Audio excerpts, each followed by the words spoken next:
أولا لتحضير العسل حركت كوب سكر إلى أن أصبح كراميل، ثم أضفت إليه كوب ماء ونصف ليمونة. حركت العسل مدة دقيقتين إلى 3 إلى أن أصبح بالسمك المناسب.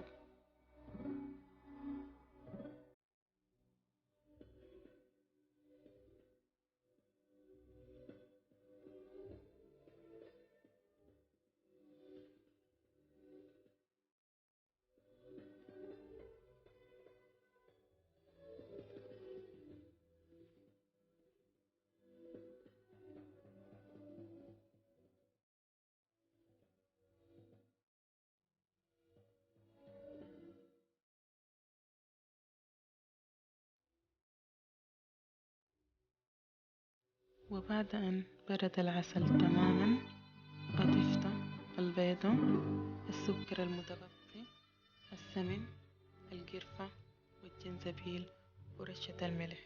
خلطت الخليط جيدا إلى أن ذاب السكر تماما وأصبح بالسمك المطلوب.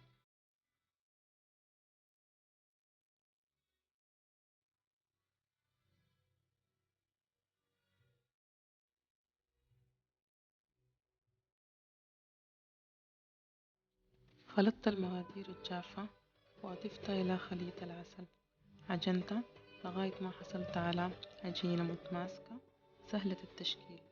كورتها ورصيتها في صينية الفرن، وراعيت إنه يكون في مسافة بين كل واحدة والتانية.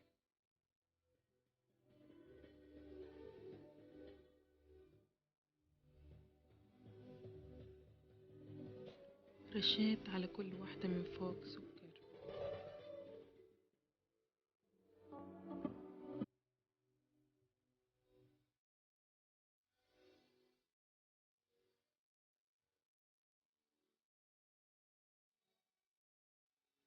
خبزتها في فرن متوسط الحرارة إلى أن استوت. طلعتها وخليتها بردت تماما، ثم قدمتها. بالهنا والشفا.